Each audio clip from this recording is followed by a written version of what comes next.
Buenos días. Hoy comenzamos la grabación de la sexta y de la quinta sesión.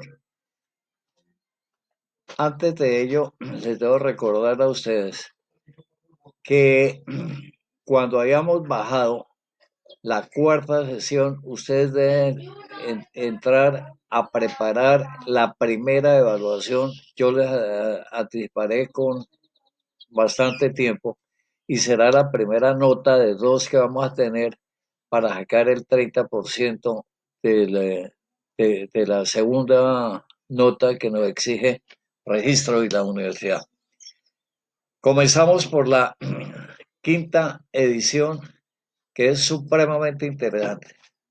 Esta sesión versa sobre los antecedentes del Banco de la República.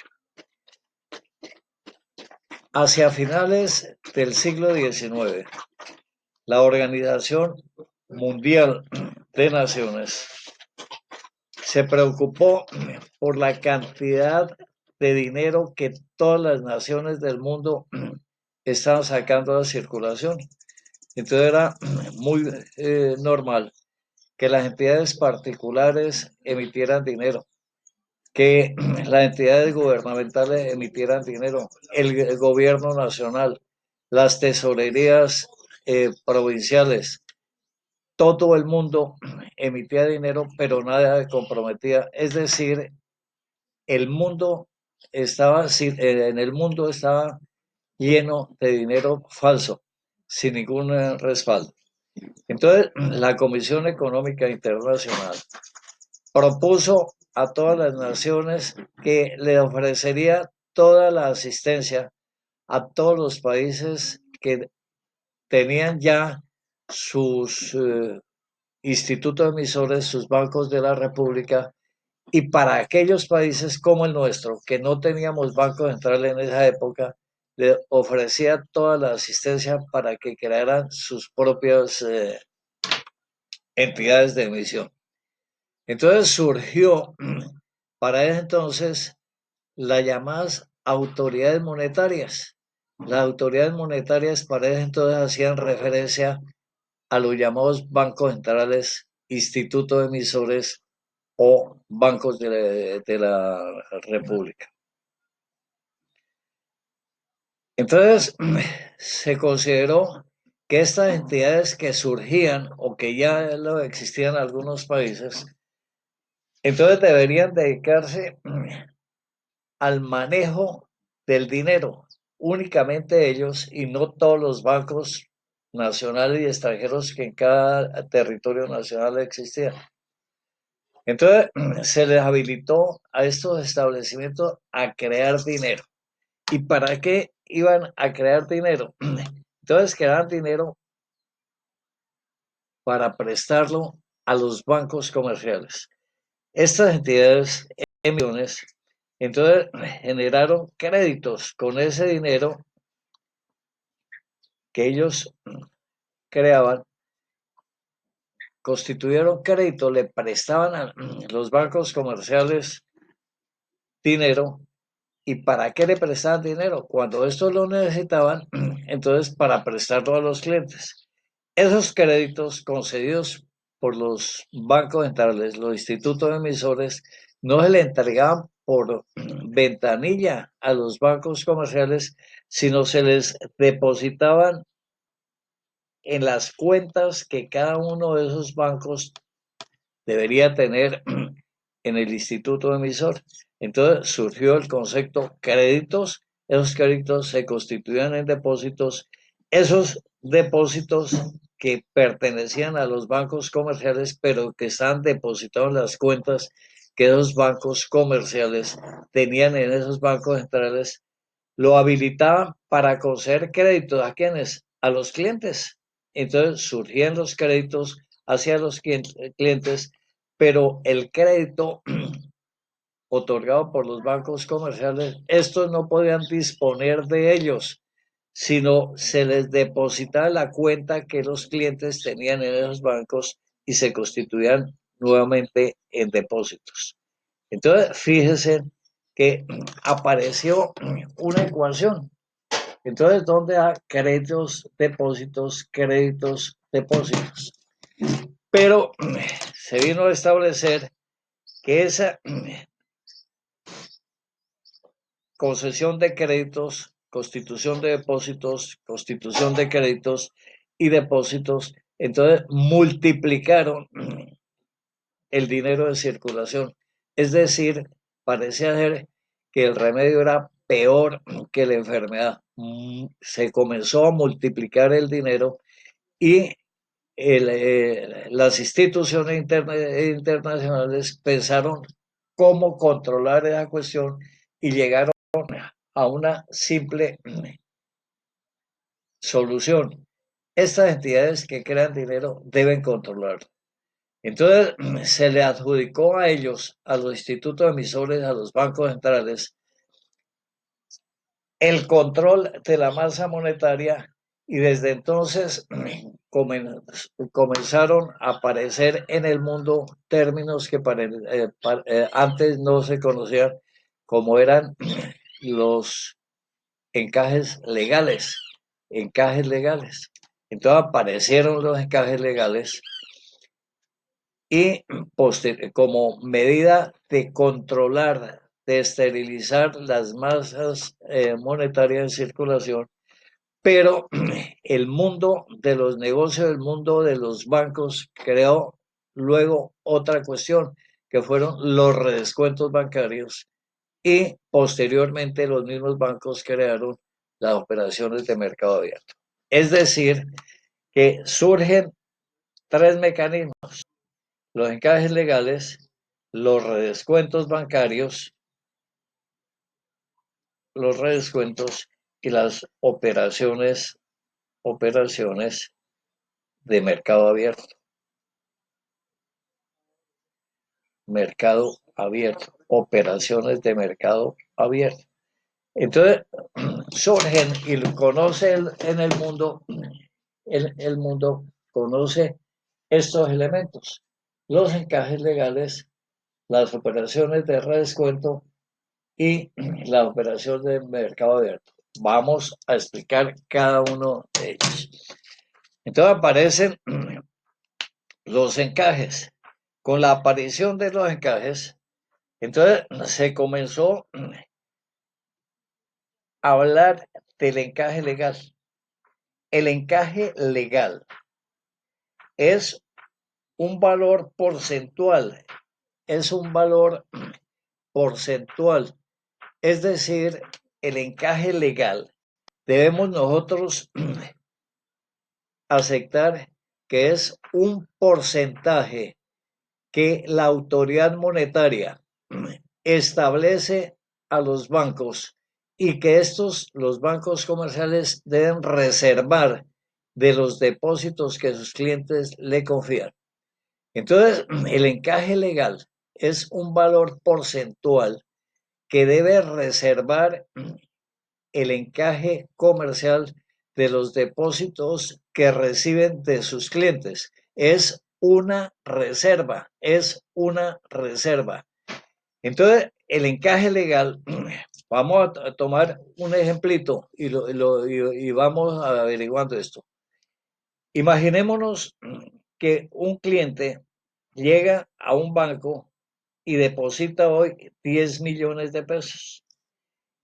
Y digamos nosotros que para hoy la autoridad monetaria tiene establecida para los depósitos un encaje legal del 20%.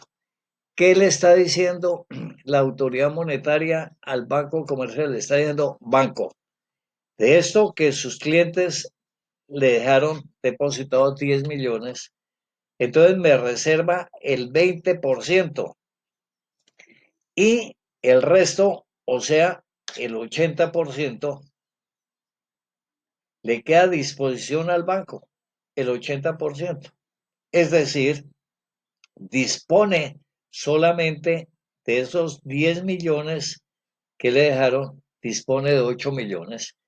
Y la reserva, que es el 20%, 2 millones de pesos, los debe conservar ese banco comercial una parte en caja o depositar esa reserva en la cuenta que ese banco comercial tiene en el Banco de la República. O bien puede suceder que la autoridad monetaria ordene que esa reserva se deposite en su totalidad en la cuenta que ese banco comercial tiene. Entonces, ese encaje legal, esa reserva legal, la autoridad monetaria la puede modificar incluso el mismo día, la puede cambiar, depende de qué, de la coyuntura económica por la cual está pasando el país. Es decir, si está pasando por una coyuntura inflacionaria, bien puede la autoridad monetaria el mismo día subir ese encaje legal. Al subir ese encaje legal, le está indicando al banco comercial que reserve más y que dispone de menos. En ese caso, la autoridad monetaria le está limitando, le está disminuyendo la capacidad de crédito al banco comercial. Pero igualmente, y como excepción, puede en un momento determinado la autoridad monetaria disminuir ese porcentaje, esa reserva legal. Cuando estamos pasando por una revalorización monetaria. Es decir, cuando escasea la cantidad de dinero en circulación. Entonces, ¿qué hace la autoridad monetaria para compensar la cantidad de dinero que requiere que circule? Disminuir el encaje legal. Si disminuye el encaje legal, le está diciendo va a reservar banco menos cantidad de dinero y va a disponer de mayor cantidad de dinero. Es decir, le habilita, le amplía más su capacidad de crédito. Pero en un momento determinado, yo nunca lo he conocido, la autoridad monetaria, ejemplo, en una hiperinflación, bien puede ser que la autoridad monetaria le ordene al banco que reserve el 100%. Es decir, le estaría diciendo, banco, de los 10 millones que sus clientes le depositaron, me reserva 10 millones de pesos. Todo en reserva. Es decir, su capacidad de disponibilidad de algo, de eso que sus clientes le llevaron, es cero. O sea, no puede prestar ese banco nada. Eso es extremo. Y se dice que cuando ese encaje legal que sube de acuerdo a determinación por la autoridad monetaria, sube al 100%, entonces toma el nombre de el encaje extraordinario, extraordinario. ¿Cuándo aparece? Cuando hay cuestiones extraordinarias. Ejemplo, lo que ha venido sucediendo en Venezuela, donde un proceso inflacionario supera el 1.200.000%, entonces es imposible controlarlo, entonces todo debería los bancos depositarlo en reserva para no aumentar la masa monetaria y generar una mayor inflación y llevar a la devaluación. Pero tengamos una cuestión que nos surge ahorita, nos surge, nos surge esta cuestión.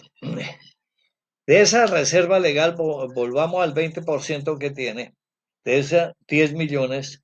Entonces le está diciendo la autoridad monetaria, banco, me reserva el 20% y al averiguarme ese 20%, entonces me ha surgido un valor absoluto, un valor numérico que es igual a 2 millones. Esos 2 millones, esa cifra toma un nombre que se llama el encaje requerido. Encaje requerido. Es importantísimo y adelanto lo veremos. Encaje requerido. ¿De dónde me surgió el encaje requerido? De aplicar el porcentaje, ese 20%, a los depósitos. Y al aplicarlo, averigüé cuánto es ese 20% de 10 millones y me surgió 2 millones, un valor absoluto. Entonces, tenemos, tenemos que si aplico el 20% a los 10 millones, me surge un valor numérico que es 2 millones. Esos 2 millones que hemos encerrado en rojo se llama encaje requerido y ese encaje requerido es supremamente importante para averiguar la capacidad de crédito que el banco comercial en un momento determinado. Me les adelanto, me les adelanto. Imaginémonos nosotros en un momento determinado que necesitamos averiguar la capacidad de préstamo del banco comercial. Esa capacidad de préstamo del banco comercial está dado por una formulita que deben aplicarla. Anótenlo bien. La posición de encaje se llama posición de encaje. Entonces la posición de encaje me indica la capacidad de crédito que en un momento determinado posee el banco comercial. Esa posición de encaje está por la fórmula caja más depósito que tiene este banco comercial en Banco de la República, menos el encaje requerido. Mire que aquí nos surge el famoso encaje requerido. Entonces vamos a tener que si esta posición de encaje en un momento determinado, al aplicar esta fórmula, caja más depósito en Banco de la República, menos encaje requerido, me da positivo. Entonces me estará dando esa posición de encaje varias cositas. Primera, que el banco está líquido. Ese banco comercial está líquido. Me está indicando que el banco está encajado.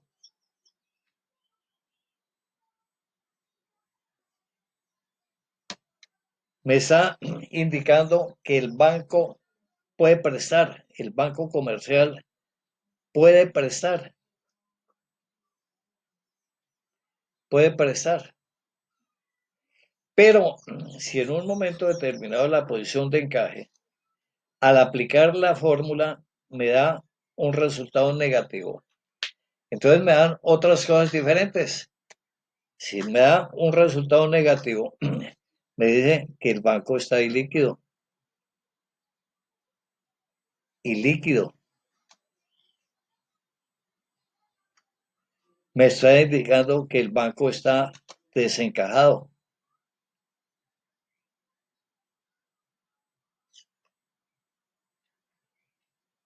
Me está indicando que el banco comercial no puede prestar. No puede prestar. Más aún, una posición de encaje de un banco comercial negativa no le permite actuar ni la Superintendencia Financiera, ni el Banco de la República, ni la autoridad monetaria, porque es quiebra el banco. Al igual que si al aplicar la fórmula, la posición de encaje me da cero. Entonces yo no puedo decir que el banco está desencajado, pero tampoco puedo decir que tiene capacidad de préstamo, que va a prestar si está en cero. Entonces, en esta situación cero o negativa, el banco comercial debe procurar volver su posición a una posición positiva, que es la que le conviene para poder prestar dinero, porque el banco vive de prestar dinero. ¿De cuál dinero? El que nosotros, los clientes, le llevamos a los bancos, y cuando nosotros no le llevamos dinero, entonces la banca comercial acude a su banco. ¿Cuál es el banco? El Banco de la República. Entonces fíjese la importancia del encaje requerido. Entonces, Vamos a ver el siguiente elemento que surgió, que es la operación de redescuento. Operación de redescuento. Pero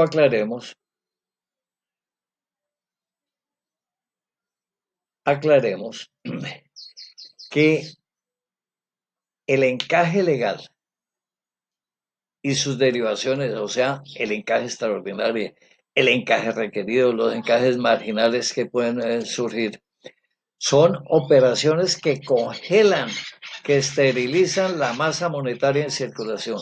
Se utilizan para congelar, es decir, se utiliza cuando la economía pasa por un proceso de inflacionario. Pero el sistema bancario creó la operación de redescuento. Operación de redescuento. Entonces, las operaciones de redescuento debemos aclarar que hay que tener en cuenta desde antes de el año 85 y después del año 85. Antes del año 85, por el redescuento bancario, perdón, la banca comercial acudió a sus bancos centrales, a sus institutos emisores, no precisamente para solucionar problemas transitorios de liquidez, no. Nosotros tenemos la historia nuestra de que los bancos comerciales acudieron a este, a este mecanismo, acudieron para solucionar sus problemas de autopréstamos y para eh, solucionar problemas de liquidez y de quiebra. Entonces tenemos nosotros los casos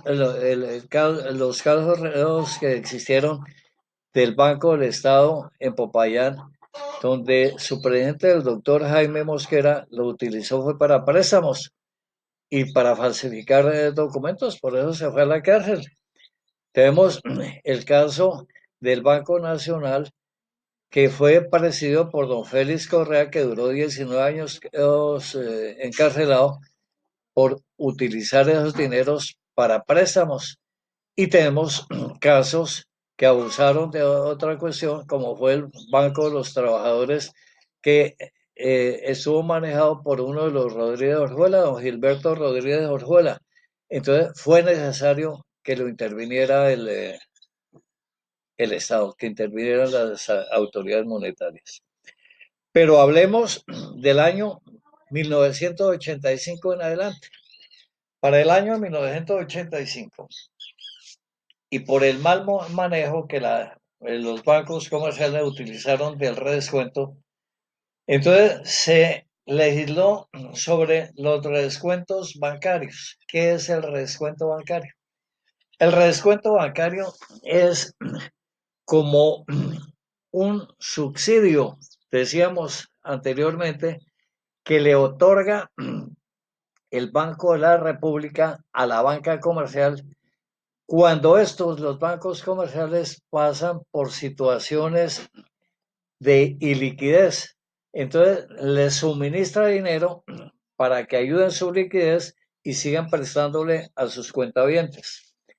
Entonces, en vista de la malo uso, entonces surgieron, yo les decía anteriormente en una sesión, que surgieron los redescuentos ordinarios y los redescuentos extraordinarios.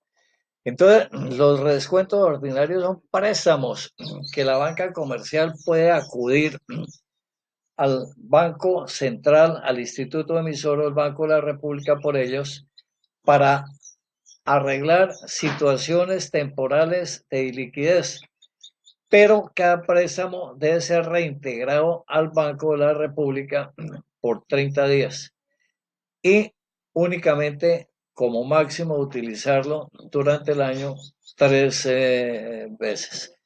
Esto dio base a que los bancos lloraran y dijeran que eso era un tiempo muy corto, que ellos necesitaban más periodo porque ellos no podían prestar a menos de 30 días a los clientes, y en realidad es verdad. En vista de ello, entonces se flexibilizó, el Banco de la República flexibilizó eso y entonces otorgó los descuentos extraordinarios. Los descuentos extraordinarios son a 180 días, es decir, la banca comercial puede acudir a ellos 2 veces al año. Pero para cuidarse de salud, el Banco de la República optó por exigirle a la banca comercial garantías reales, que es lo mínimo. Es decir, que ignoraban algo que les garantizaba el pago de esas obligaciones y no volviera a suceder lo que antes del año 1985 había sucedido, que muchos dineros que otorgaron los bancos comerciales se perdieron, lo perdió el Banco de la República, o mejor dicho, lo perdimos nosotros. Entonces surgió la operación de redescuentos, repito.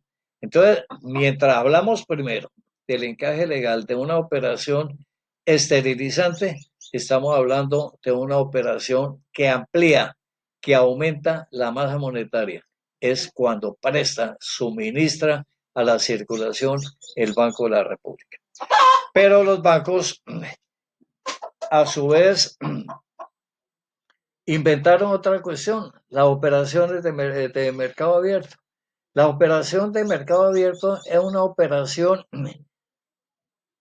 de doble vía, en la cual el Banco de la República inyecta dinero en circulación cuando se requiere, es decir, cuando hay exceso de masa monetaria en circulación, el Banco de la República coloca títulos de la deuda pública, TES, u otros títulos emitidos por el Banco de la República o el gobierno nacional, y al colocarle en el mercado financiero esos títulos de la deuda pública, el Banco de la República retira de la circulación los excedentes de dinero. O lo contrario, si está pasando por una situación de revalorización monetaria donde se requiere que circule más dinero en la economía, entonces el Banco de la República es lo contrario, es decir, ingresa al mercado financiero, compra los títulos de la deuda pública que ha colocado con anterioridad y a su vez eh, inyecta dinero en circulación y compensa esa faltante de dinero. Entonces, por eso se llama de doble vía. Es decir, que las operaciones de redescuenta, los dijimos anteriormente, en la sesión cuarta, esas operaciones de medio de mercado abierto crean dinero o cancelan dinero. Muy bien. Continuemos nosotros con la aparición del Banco de la República. Nosotros llegamos en la sesión cuarta a que llega a la presidencia Pedronel Ospina Vázquez, el general Pedronel Ospina Vázquez, hijo del expresidente Mariano Ospina Rodríguez y sobrino del expresidente Mariano Ospina Pérez. Entonces el general Ospina Vázquez logra la presidencia, pero en su época de estudiante en la Universidad de California conoció un colombiano muy inteligente que vivía viviendo allí en los Estados Unidos, entró muy buena amistad, que vamos a verlo adelante, el doctor Enrique Olaya Herrera, liberal.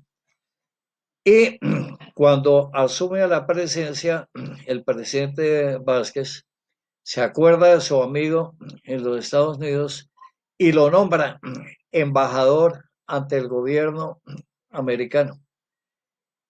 Y había sido autorizado el presidente Ospina Vázquez había sido autorizado por el Congreso mediante Ley 30 de 1922 para crear un banco de emisión, un instituto emisor, un banco central.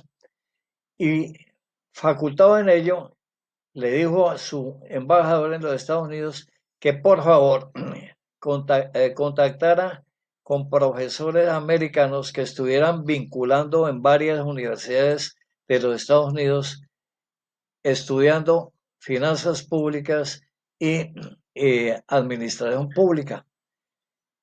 Con base en ello, nuestro embajador, Enrique Olaya Herrera, que conocía todos los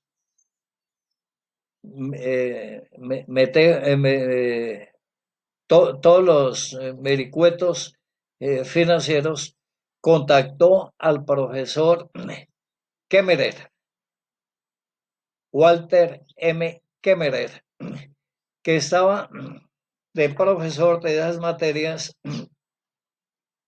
en la Universidad de Princeton, y le hizo el cuento de su presidente que quería constituir un grupo de técnicos que vinieran aquí a Colombia, analizaran la situación monetaria y bancaria y aconsejaran la formación de un banco de emisión que Colombia no lo tenía. Le llamó la atención eso al profesor Kemmerer y fue encargado igualmente, nos dicen, por nuestro embajador, para que a su vez él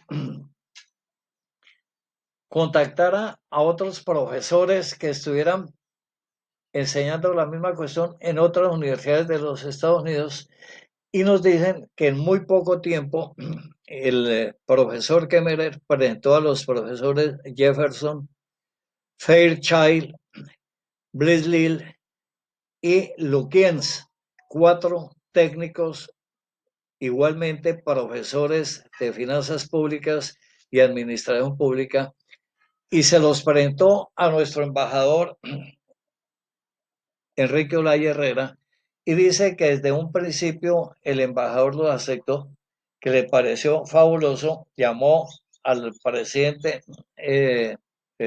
Ospina Vázquez y le informó que tenía un quinteto de técnicos de lo mejor que había encontrado en los Estados Unidos y que ellos estaban dispuestos a viajar a Colombia. ¿Qué hacía?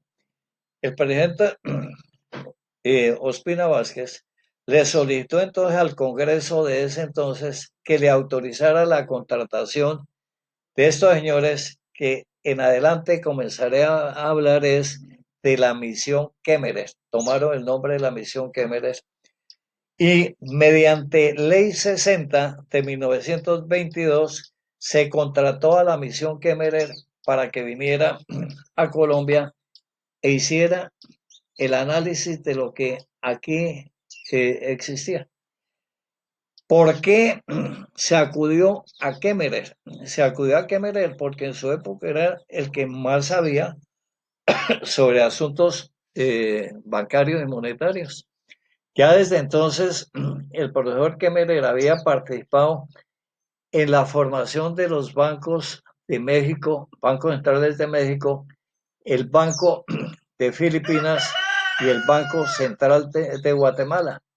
Entonces, llegaron a Colombia a comienzos del año 1923, fueron contratados por $150,000 de la época y lo recibió un gran profesor colombiano que fue el profesor Esteban Jaramillo, que ya para entonces había sido 2 veces ministro de Justicia, y lo recibió y lo enteró, y en las memorias de Kemmerer, el profesor Kemmerer refleja ello y dice que si no hubiese sido por la enseñanza y la información del profesor Esteban Jaramillo, no hubieran podido hacer nada en Colombia. Entonces ya lo tenemos en Colombia. Vamos a ver que comienza a trabajar y que terminado su trabajo y la formación del Banco de la República, el profesor Kemmerer sale e interviene en la formación de otros bancos. Entonces interviene en la formación de Sudáfrica, de Polonia, de Turquía, de Bolivia, del Ecuador y de Chile. Es decir, el tipo era como, como medio brutico. Entonces, eso fue lo que trajo el presidente Ospina Vázquez y que fue el que nos dio la vida del actual Banco de la República. Se dice, nos cuenta, hay tres versiones sobre la formación y la quiebra del Banco López. Una que usted lo encuentra en cualquier libro y es cualquier historia en la cual dice que para esa época se inauguraban las comunicaciones en Colombia y que una comunicación entre Chocontá y Bogotá, pues me imagino que sería lo que hoy en día podemos tener entre la Tierra y la Luna. Entonces, se transmitió o se recibió una información mediante la cual decían que el Banco López, que era un banco particular, era de la familia López, de don Pedro A. López, y hacía las funciones de banco emisor, entonces que se había quebrado. Entonces eso dio pánico a los cuentavientes y los cuentavientes volvieron hacia el banco exigiendo sus depósitos y nos dicen que fue tan grave la situación que ese banco atendía los depósitos y los retiros con un solo cajero y fue necesario contratar dos supernumerarios, es decir, tres personas atendiendo únicamente retiros. Que entonces el presidente Ospina Vázquez, para evitar que el Banco López se quebrara, decretó 3 días de fiesta. Y en esos 3 días de fiesta solicitó al Congreso de la República que le aprobara una ley que diera vida al actual eh, Banco de la República. Terminadas las fiestas, entonces había desaparecido en esos 3 días de fiesta el Banco López y en sus puertas habría el actual Banco de la República. Entonces la gente llegó a seguir retirando sus depósitos, se encontró que el Banco López había desaparecido, pero en su reemplazo surgía el actual Banco de la República.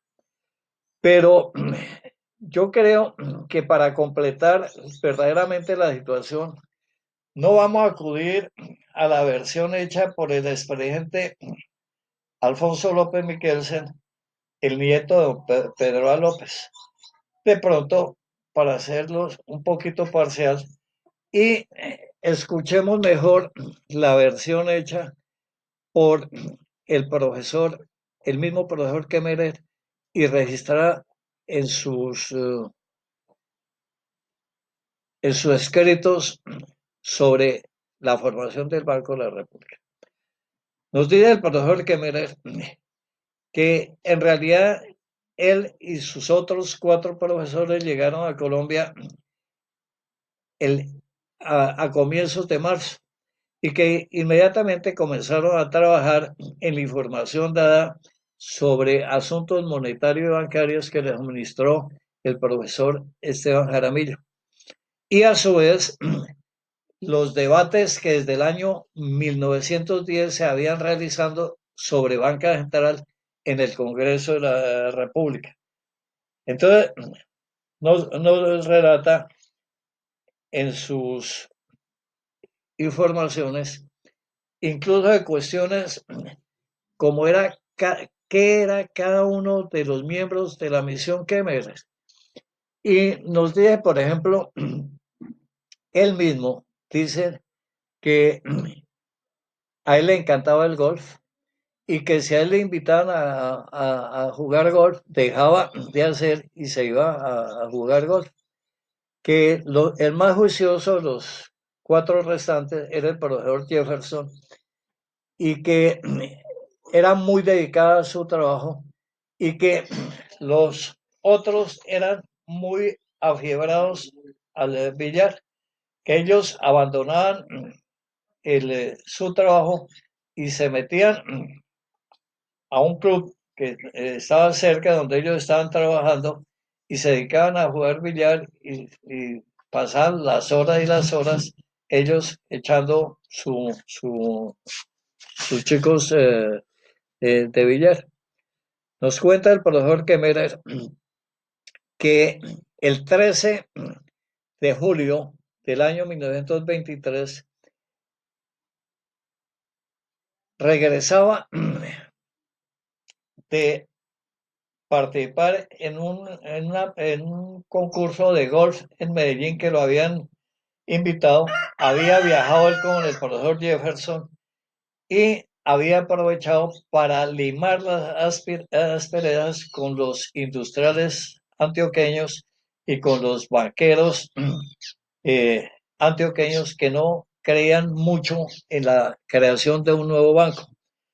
Dice que una vez logrado convencerlo a estos industriales y comerciantes paisas y aceptada que siguiera adelante en sus estudios, él regresando a Bogotá por vía del río Magdalena, encontró que en los pueblos de el Magdalena se hablaba de la crisis que tenía el Banco López, que el Banco López había cesado en los pagos a sus cuentavientes y que había pánico.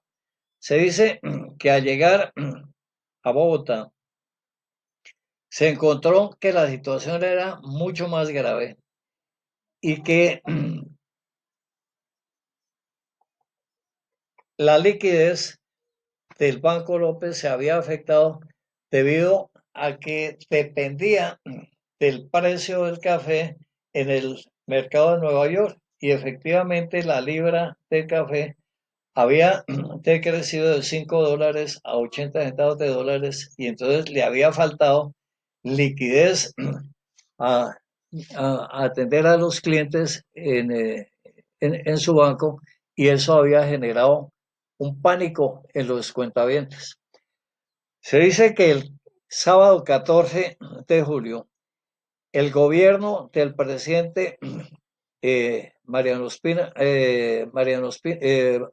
Ospina Vázquez, para evitar que el banco se quebrara, entonces le compró el bello edificio donde funcionaba el Banco López, ahí en la carrera octava con Avenida Jiménez, que verdaderamente es un bellísimo edificio, más por dentro que por fuera, siendo muy bonito por fuera. Y nos dice que el gobierno de Ospina Vázquez le entregó 750.000 pesos de la época por dicho edificio para ayudarlo a la liquidez. Se dice que el martes 17, el 16 de julio, lunes, de esos 750.000, en caja únicamente quedaban 265.000 pesos y la gente seguía retirando sus depósitos. Se dice que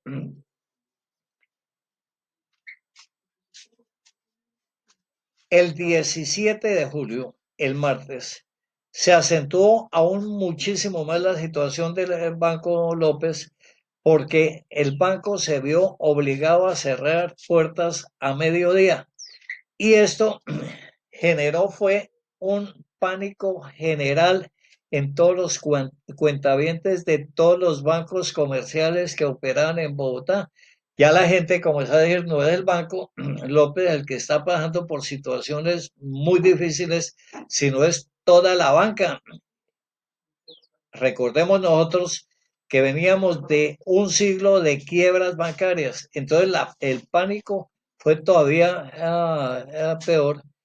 Y entonces nos dice el proveedor que mire que él se fue muy preocupado ese martes en la noche y que prácticamente no durmió pensando en la situación y que ya en la madrugada él quería tener la solución y que regresando el día miércoles 18 de julio llegó a la oficina y encontró trabajando al profesor Jefferson y le hizo una pregunta, que le dijo, ¿qué opinas si le proponemos al gobierno colombiano que el proyecto de banco que pretendemos hacer aquí en Colombia se realice mañana? Y con eso acabamos nosotros de ese pánico que está sucediendo. Nos cuenta Kemmerer que el profesor Jefferson le dijo, pues mire, eso, vamos y le comentamos eso al presidente de Tesoro, es decir, al presidente de Hacienda en ese entonces, que era don Joaquín Posada. Ellos fueron a la oficina del ministro y le propusieron la cuestión, eh, que ellos estarían seguros de que acabaran con el pánico si se creaba el banco que proyectaba abrir en próxima vez, se abriera de una vez por todas. Dice que el ministro de Hacienda les dijo que eso no estaba en manos de él, sino en manos de el presidente, que entonces se debería era consultar al presidente Ospina Vázquez y que entonces él iba a hablar con el presidente y efectivamente eso se sucedió. En las horas de la tarde, desde el miércoles 18, se reunieron todo el despacho ministerial con el presidente y la misión Kemmerer, y el profesor Kemmerer le explicó a todos la situación y le propuso al presidente Pedronel Ospina Vázquez que él, el presidente, debería declarar el sábado 19 día de fiesta, que el 20 era día de la independencia y se empataba con el día 21, que era festivo, que en esos 3 días de fiesta el presidente solicitara al Congreso sesionara de forma extraordinaria y que con toda la información que había levantado ya la misión que merece, todos los debates que se tenían del Congreso, toda la información suministrada por el profesor, eh, el profesor colombiano, que con eso se le solicitara al Congreso creara la ley que creaba el nuevo Banco de la República. Se dice que el presidente Pedronel Ospina Vázquez logró que decretar el sábado día de fiesta y en esos 3 días de fiesta sesionó de forma extraordinaria el Congreso Nacional y terminadas las fiestas encontramos que se había aprobado la ley 25 de 1923, que fue la ley que dio base, vida al actual Banco de la República. Pero surgieron otras leyes por este informe. Se creó, se aprobó y se sancionó la ley 20 de 1923, mediante la cual se crearon las nomenclaturas y las funciones de los principales ministerios que para entonces existían. Se aprobó la ley 31 de 1923, mediante la cual se fijaron las funciones, las funciones y nomenclatura de los principales ministerios. Se aprobó la ley 20.1923 mediante la cual se creó el papel sellado y se estableció el impuesto de timbre. Ustedes seguramente no recuerdan del papel sellado, pero durante muchos años, muchísimos años, existió el uso del papel sellado. Todo trámite que se hacía ante el sector público se tenía que hacer en papel sellado. Era un impuesto, el uso del papel sellado. Y el impuesto al consumo estuvo vigente desde entonces, desde el año 1923 hasta el año del 2011, que dejó de existirse, pero aún tenemos nosotros documentos que pagan el impuesto al timbre nacional. Se aprobó la ley 34.1923, mediante la cual se determinó la formación del presupuesto general de la nación, no existía. Se aprobó la ley 42 de 1923, mediante la cual se creó la Contraloría General de la Nación. Se aprobó la ley 45 de 1923, mediante la cual se creó la Superintendencia Bancaria, hoy en día la Superintendencia Financiera, y la reglamentación de los bancos privados, hoy en día Ley de Bancos.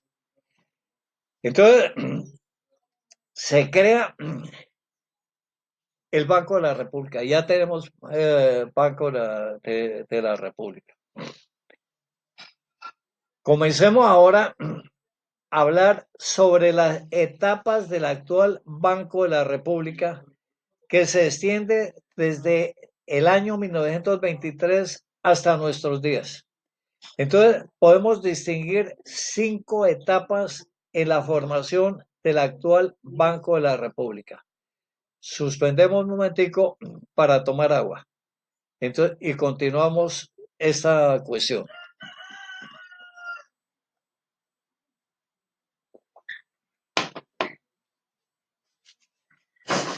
Bueno, el camarógrafo va a interrumpir. Volvemos en unos minuticos.